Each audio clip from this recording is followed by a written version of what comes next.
തെറ്റുകൾക്കെതിരെ പ്രതിഷേധ സ്വരമുയർത്തുന്ന മൈഥിലി സിനിമയിൽ പലപ്പോഴും തന്റെ നാവിനെ നിയന്ത്രിക്കാൻ ശ്രമിച്ചിരുന്നു. ഉം. ആണോ? ഉം. എപ്പോഴും എല്ലാത്തിനും എഗെയിൻസ്റ്റ് തനിക്ക് ഇഷ്ടമല്ലാത്ത കാര്യങ്ങൾ എപ്പോഴും പറയാൻ അവിടെ സ്മാർട്ടായിട്ട് ആരെയും. ഞാൻ 2011-12 കാലഘട്ടങ്ങളിലൊക്കെ പലതും വിളിച്ചു പറഞ്ഞിട്ടുണ്ട്. ഓക്കെ. അപ്പോഴൊന്നും ആരും മൈൻഡ് ചെയ്തിട്ടില്ല. ആ. ഇപ്പൊ എല്ലാരും ഒന്ന് ഭയങ്കര മറ്റേ ഇതൊക്കെ പറയുന്നുണ്ട്. ഇതൊക്കെ എന്താന്ന് പോലെ ഇപ്പൊ ഞാൻ അതുകൊണ്ടാണ് ഞാൻ സൈലന്റ് ആയിട്ടിരിക്കുന്നത്. Okay, I got you. Okay. അപ്പൊ അന്ന് ഇപ്പൊ ഈ പറഞ്ഞ പോലെ തന്നെ പക്ഷെ സിനിമ റിലേറ്റഡ് ആയിട്ടുള്ള കാര്യങ്ങളൊക്കെ ചിലതൊക്കെ പറയാൻ എവിടെയെങ്കിലും മടിച്ചിരുന്നോ? ഇല്ല. സിനിമ റിലേറ്റഡ് ആയിട്ടുള്ള കാര്യങ്ങള് അങ്ങനെ പറയാനൊന്നും മടിച്ചിട്ടൊന്നുമില്ല. പക്ഷെ ഞാൻ പറയേണ്ട സമയത്ത് പറഞ്ഞിട്ടുണ്ട്. പക്ഷെ അന്ന് ആരും അത് വില കൊടുക്കുക അതിന് ആരും ശ്രദ്ധിക്കുക പോലും ചെയ്തിട്ടില്ല. അത് എന്തുകൊണ്ടായിരിക്കും മൈഥിലി ചിന്തിച്ചിട്ടുണ്ടോ? എനിക്കറിയില്ല. ആണോ? ഒരിക്കൽ പോലും. കാരണം മൈഥിലി ഇതുപോലെ ഓപ്പൺ അപ്പ് ആയിട്ട് സംസാരിക്കുന്ന ഒരാളായിട്ട് ഞാൻ അങ്ങനെ ആയിരുന്നു. അതാ പക്ഷെ പറഞ്ഞെ. എന്റെ ശബ്ദം അടച്ചില്ലേ? അതെ, അടപ്പിച്ചില്ലേ? അടപ്പിച്ചു. അതും അടപ്പിച്ചത് ഈ മാധ്യമങ്ങളാണ്. അതെ അല്ലേ? അതെ. അതായത് ഒരു പെൺകുട്ടി, എത്ര വയസ്സുള്ള ഒരു പെൺകുട്ടിയാണ് ഇത്രയും സഫർ ചെയ്യുന്നത്? ഒരു ഫേക്ക് ന്യൂസ് അല്ലെ, ഇത്രയും ഒരാളെ കുറിച്ച് ഇങ്ങനെ വേണ്ടാതിനം പറയുന്നതിനൊക്കെ ഒരു പരിധിയില്ലേ? ഒരു പരിധി കഴിയുമ്പോഴത്തേക്ക് നമ്മള് തളർന്നു പോവും. മനസ്സിലായോ? അപ്പൊ ആ തളർച്ചയെന്ന് നമ്മൾ വീണ്ടും ഉയർത്തെഴുന്നേൽക്കും. മരിക്കില്ല. സ്ട്രോങ് ആയിട്ട് നമ്മൾ കുറച്ചും കൂടെ സ്ട്രോങ് ആവുകയുള്ളൂ. അപ്പൊ ഇതേപോലെ ഫേക്ക് ന്യൂസ് ആയിട്ടോ ഇങ്ങനെയൊക്കെ മൈഥിലിനെ തളർത്താൻ നോക്കിയ ആൾക്കാരെ ഇന്നിപ്പോ അവർക്കൊരു ആൻസർ എന്നുള്ള രീതിയിൽ വളരെ ബോൾഡ് ആയിട്ട് കംപ്ലീറ്റ്ലി റിഫ്രഷ് ആയിട്ടാണ്. എനിക്ക് ഇപ്പൊ മൈഥിലിക്ക് എന്ന് പറയുന്ന മതിലിക്ക് മാത്രമല്ല പറയുന്നത്, ഞാൻ പൊതുവെയുള്ള എല്ലാ പെൺകുട്ടികളോടുമാണ് പറയുന്നത്. എന്തൊരു ഇതിനെയും ഫേസ് ചെയ്ത് നിങ്ങള് അത്രയും നിങ്ങൾക്ക് മാത്രമേ നിങ്ങളെ സ്ട്രോങ് ആക്കാൻ പറ്റത്തുള്ളൂ. അപ്പം നിങ്ങൾ എന്ത് കാര്യത്തിലും കാരണം കുറേ സ്ട്രഗിൾ ചെയ്യുന്ന പെൺകുട്ടികളുണ്ട്. ഇത് പുറത്ത് പറയാത്തതും ഇതാത്ത കുറേ കുട്ടികളുണ്ട്. ഇതൊക്കെ പുറത്ത് പറയണം. പറഞ്ഞാൽ മാത്രമേ നിങ്ങൾക്ക് നല്ലൊരു അല്ലെങ്കിൽ നിങ്ങൾ അതിനെ ഓവർകം ചെയ്യാനും ഇത് ചെയ്യാനും ഒക്കെ പറ്റത്തുള്ളൂ. ഇപ്പൊ എന്തൊക്കെ ന്യൂസസും ഇതൊക്കെയാണ് നമ്മൾ കാണുന്നത്. ഇപ്പൊ എത്രയോ പെൺകുട്ടികൾ ആത്മഹത്യ ചെയ്യുന്നു. എന്തൊക്കെയാ ഈ മീഡിയാസ് തന്നെയല്ലേ ഇതെല്ലാം ചെയ്യുന്നത്? ഈ സോഷ്യൽ മീഡിയ അല്ലേ എല്ലാവരുടെയും. ഇപ്പൊ നമ്മൾ പറയുന്നത് സിനിമ മേഖല മാത്രമാണ് ഇങ്ങനെ. എല്ലാ മേഖലകളിലും പ്രശ്നങ്ങളല്ലേ? ആരെങ്കിലും തുറന്നു പറയുന്നുണ്ടോ? എല്ലാരും പുറത്തോട്ട് വരട്ടെ. അതെ, എല്ലാ മേഖലകളിലും ഉള്ളവര് പറയണം. അതായത് സിനിമ മേഖല എന്ന് പറയുമ്പോ ഓക്കെ, സിനിമ കുറച്ചും കൂടെ ഒരു കളർഫുൾ ഒരു സാധനമാണ്, ഗ്ലാമർ ലോകമാണ്. അപ്പൊ സിനിമയിൽ മാത്രമാണോ? നിങ്ങളോട് തന്നെ ചോദിച്ചു നോക്ക്, സിനിമയിൽ മാത്രമാണോ? മലയാളത്തിൽ മികച്ച തുടക്കം ലഭിച്ച നടിയാണ് മൈഥിലി. പാലേരി മാണിക്യം ഒരു പാതിരാ കൊലപാതകത്തിന്റെ കഥ എന്ന സിനിമയിലൂടെയാണ് മൈഥിലി സിനിമാ അഭിനയ രംഗത്ത് തുടക്കം കുറിക്കുന്നത്. ഏറെ ശ്രദ്ധ നേടിയ ചിത്രത്തിൽ ടൈറ്റിൽ കഥാപാത്രത്തെയാണ് മൈഥിലി അവതരിപ്പിച്ചത്. പിന്നീട് മലയാളത്തിലെ മുൻനിര നായിക നടിയായി മൈഥിലി മാറുകയായിരുന്നു. എന്നാൽ ഒരു ഘട്ടത്തിൽ നടിയെ ലൈംലൈറ്റിൽ കാണാതെയായി. ഇന്ന് കുടുംബജീവിതത്തിലേക്ക് ശ്രദ്ധ നൽകുകയാണ് നടി.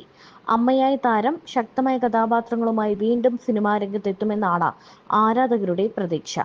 ഇപ്പോഴിതാ തനിക്ക് നേരെ ഒരു കാലത്ത് വന്ന വ്യാജ വാർത്തകളെക്കുറിച്ചും ഹേമ കമ്മിറ്റി റിപ്പോർട്ടിനെക്കുറിച്ചും മൈഥിലി തുറന്നു പറയുകയാണ്. ഗോസിപ്പുകൾക്ക് തളർത്താൻ പറ്റാത്ത നടി എന്ന ലേബൽ എപ്പോഴെങ്കിലും ആസ്വദിച്ചിട്ടുണ്ടോ?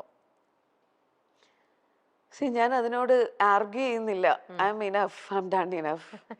ഐ ഡോണ്ട് വാണ്ട് ഇനിയും അതൊന്നും റിപ്പീറ്റ് ചെയ്യണ്ട. I am having a good family, I am having a beautiful son. It's enough for me. Okay. വിവാഹ വാർത്തകൾ വളച്ചൊടിച്ചവരോട് ഇന്നും ദേഷ്യം മനസ്സിൽ കാത്തു സൂക്ഷിക്കുന്നു. വിവാഹ വാർത്ത മനസ്സിലൊന്നുമില്ല എൻ്റെ. പക്ഷെ എന്നാലും എനിക്ക് അതൊക്കെ ഓരോ ട്രോമാസ് ആണ്. എൻ്റെ ഓരോ കാര്യങ്ങളും നമ്മള് ഇത് ചെയ്യാൻ തുടങ്ങുന്നു, അല്ലെ നമ്മൾ എന്തെങ്കിലും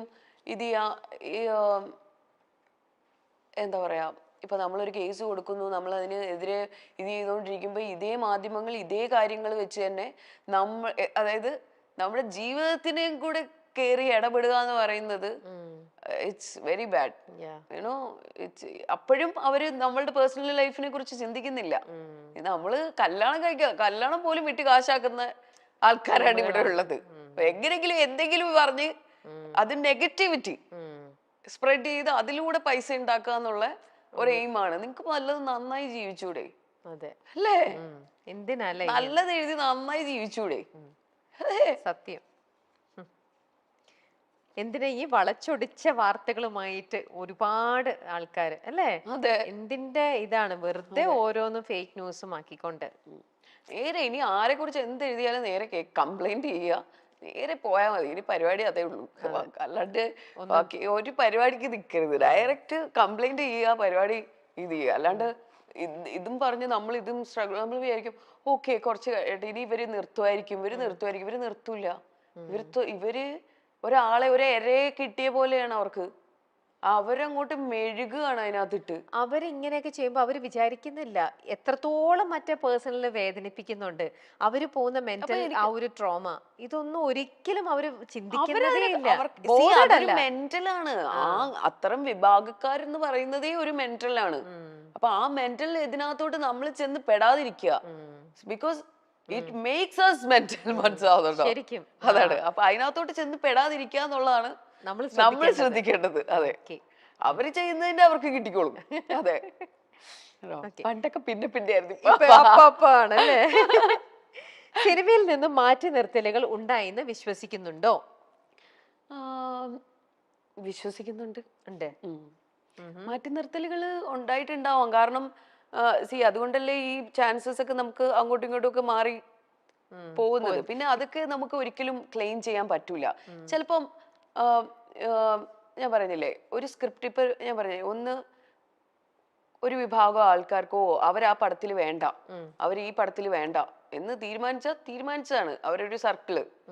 പിന്നെ ഒരു വിഭാഗം ആൾക്കാരെന്ന് പറയുന്നത് ചിലപ്പം ആ സ്ക്രിപ്റ്റില് നമ്മൾക്ക് ഒരു ക്യാരക്ടർ ഉണ്ടാവില്ല. അത് അവരുടെ കുറ്റമോ നമ്മുടെ കുറ്റമോ അല്ല. അവര് എഴുതി വരുന്ന സ്ക്രിപ്റ്റിനകത്ത് ആ ക്യാരക്ടർ നമ്മൾ ആപ്റ്റ് ആവൂല. അപ്പൊ അവർക്ക് ഒരിക്കലും നമ്മളെ ഇത് ചെയ്യാൻ പറ്റൂല. അത് അവരെ കുറ്റപ്പെടുത്തിയിട്ടോ നമ്മൾ ഇത് ചെയ്തിട്ടോ കാര്യമില്ല. അപ്പം അങ്ങനത്തെ ഒരു മനഃപൂർവ്വമായിട്ട് നമ്മളെ മാറ്റുന്നതും ഉണ്ടാവും. ചിലപ്പോ ഇതുപോലത്തെ സാഹചര്യങ്ങൾ കാരണം നമുക്ക് അവിടെ മാറ്റി നിർത്തുന്നു എന്നൊക്കെ പറയുന്നത് എനിക്ക് ഒരു പിടിയില്ല കേട്ടോ, എനിക്കറിയില്ല. പക്ഷെ നമ്മള് എന്തൊക്കെ ഇപ്പൊ എത്രയോ സ്ത്രീകൾക്ക് വേണ്ടി പ്രവർത്തിക്കുന്നവരും പുരുഷന്മാർക്ക് വേണ്ടി പ്രവർത്തിക്കുന്നവരും എല്ലാരും ഉണ്ട്.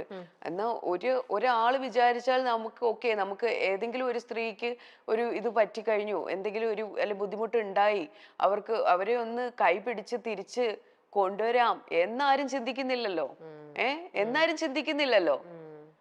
ആരും യു ഹെൽപ്പ് ഈച്ച് അതേഴ്സ്. നിങ്ങളെ തന്നെ സംരക്ഷിക്കുവോ? ഇല്ലല്ലോ. നിങ്ങൾ തമ്മില് ഇല്ല, എനിക്ക് തോന്നുന്നില്ല. അല്ലേ? What do you think? അതെ, കറക്റ്റ് ആണ്. എല്ലാരും ഇങ്ങനെ സപ്രസ് ചെയ്യാൻ എല്ലാവർക്കും ഭയങ്കര സന്തോഷാണ്. കൈ പിടിച്ച് അതെ, ഓക്കെ നാളെ നീ വാ, നീ കേറി വാ എന്ന് പറയുന്ന ആരെങ്കിലും ഉണ്ടോ? ഈ സ്ത്രീ സമൂഹത്തിലുണ്ടോ? സ്ത്രീകളിലുണ്ടോ? പുരുഷന്മാരിലുണ്ടോ? അത് നമ്മൾ ഒറ്റയ്ക്ക് വരണം. ഞാൻ പടങ്ങൾ ചെയ്യുന്നുണ്ടായിരുന്നു, പടങ്ങളെല്ലാം ഹിറ്റായിരുന്നു. പക്ഷെ മാധ്യമങ്ങൾ എഴുതുന്നത് വേറെ കാര്യങ്ങളാണ്. പാലേരി മാണിക്യത്തിന് ശേഷം ഞാൻ ചെയ്ത എല്ലാ പടങ്ങളും ഹിറ്റാണ്. ചട്ടമ്പി നാട്, ഈ അടുത്ത കാലത്ത് സോൾട്ട് ആൻഡ് പെപ്പർ, ഷിക്കാർ തുടങ്ങി എല്ലാം ഹിറ്റ് തന്നെയായിരുന്നു. താരങ്ങൾക്കും സ്വകാര്യ ജീവിതമുണ്ട്. എല്ലാവർക്കും തലയിൽ കയറി നിറങ്ങാൻ പറ്റില്ല. ഞാൻ വന്ന കാലഘട്ടത്തിൽ പ്രിന്റ് മീഡിയകൾ ഉൾപ്പെടെ ഫേക്ക് ന്യൂസുകൾ കൊടുത്തു. എന്തൊക്കെ കഥകളാണ്! കഞ്ഞി കുടിക്കാൻ വേണ്ടിയായിരിക്കും. എന്നാൽ പോലും നമ്മളെ വിറ്റ് കാശാക്കുന്നു. ഇങ്ങനെയുള്ള മാധ്യമങ്ങൾക്കെതിരെ 20ഓളം കേസുകൾ താൻ കൊടുത്തിട്ടുണ്ട്. അടുത്തിടെ ഒരു വക്കീൽ വിളിച്ച് കേസിൽ നിന്ന് ഒഴിവാക്കി തരണം എന്ന് പറഞ്ഞു. ഏത് കേസാണെന്ന് പോലും മനസ്സിലായില്ല. ഞങ്ങൾ ഒന്നും ചെയ്തിട്ടില്ല, കട്ട് ആൻഡ് കോപ്പി പേസ്റ്റ് ചെയ്തിട്ടേ ഉള്ളൂ എന്ന് പറഞ്ഞു. കേസ് പിൻവലിക്കില്ല എന്നാണ് താൻ പറഞ്ഞത്. താൻ പ്രതികരിക്കാതെയായപ്പോൾ തന്നെക്കുറിച്ച് എന്തൊക്കെയോ കഥകൾ എഴുതാൻ തുടങ്ങിയെന്നും മൈഥിലി ചൂണ്ടിക്കാട്ടി. മലയാള സിനിമയിലെ മാത്രം പ്രശ്നമല്ല, തെലുങ്കിൽ ഒരു അഭിമുഖത്തിന് താൻ പോയി. 3 സബ്ജക്റ്റ് എന്നോട് പറഞ്ഞു. ഇന്നു മുതൽ നീ എൻ്റെ ഗേൾഫ്രണ്ട് ആണെന്നും പറഞ്ഞു. എൻ്റെ കയ്യിൽ ഒരു റിംഗ് ഉണ്ടായിരുന്നു. ഞാൻ കമ്മിറ്റഡ് ആണെന്ന് പറഞ്ഞു. നിനക്ക് വീടും ജിം ട്രെയിനറെയും തരും, ഇവിടെ താമസിക്കണം, കേരളത്തിലേക്ക് തിരിച്ചു പോകരുതെന്ന് അയാൾ പറഞ്ഞു. എന്നെ വിൽക്കാൻ വച്ചതല്ല, ഞാൻ ആർട്ടാണ് വിൽക്കുന്നതെന്ന് ഞാൻ മറുപടി നൽകി. സിനിമ ചെയ്യാതെ താൻ തിരിച്ചു വന്നു എന്ന് മൈഥിലി പറയുന്നുണ്ട്. എന്തിനാണ് ഇങ്ങനെ ഫേക്ക് ന്യൂസുകൾ കൊടുക്കുന്നത്? നല്ല കാര്യം ചെയ്ത് നന്നായി ജീവിച്ചുകൂടെ എന്നാണ് മൈഥിലി ചോദിക്കുന്നത്. എല്ലാവരും എന്തിനാണ് നമ്മുടെ കല്യാണം പോലും വിറ്റ് കാശാക്കുന്നു, നമ്മളെ വിൽക്കുന്നു? എന്തിനാണ് ഇങ്ങനെ ചെയ്യുന്നത്? ഇവർക്കൊന്നും വേറൊരു പണിയില്ലേ? നിങ്ങൾക്ക് ജോലി ചെയ്ത് ജീവിച്ചുകൂടെ എന്നൊക്കെ മൈഥിലി ശക്തമായി തന്നെ ചോദിക്കുന്നതും വീഡിയോയിൽ കാണാം. ഇന്ത്യയിലെ ഒരു ഫേമസ് അവാർഡ് ഷോയ്ക്ക് അപ്പോൾ ഞാൻ ആ സമയത്ത് പ്രഗ്നൻ്റ് ആണ്. അപ്പം അതിന് മുന്നിലത്തെ ഫസ്റ്റ് ഡേ എന്തോ എവിടെയാ ക്രൗണിലോ എന്തോ അതിൻ്റെ ഒരു ഇതുണ്ട്.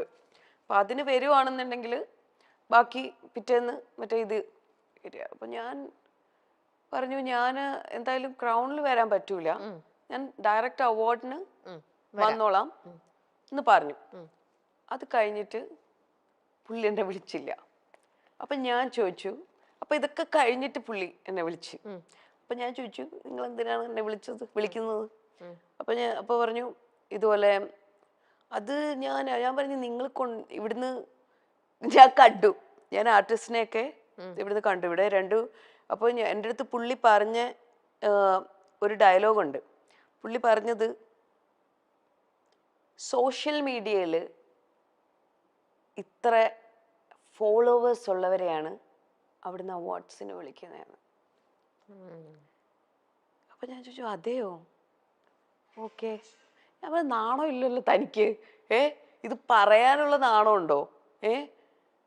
ഒന്ന് ആലോചിച്ച് നോക്ക്. സോഷ്യൽ മീഡിയയിൽ ഞാൻ ഇവിടെ 1 or 2 മൂവി ചെയ്തിട്ടുള്ള കുട്ടികളാണ് ഇതിൽ പോയിട്ട് ഇതിലപ്പോൾ ഇത്രയോ കാലിബറുള്ള എത്രയോ ടാലൻറ്റഡ് ആയിട്ടുള്ള ആർട്ടിസ്റ്റുകളുണ്ട്. അപ്പം ആ സോഷ്യൽ മീഡിയയിൽ എത്ര ഫോളോവേഴ്സ് അനുസരിച്ചിട്ടാണ് ഇവിടെ ചാൻസസ് എന്നിപ്പോൾ.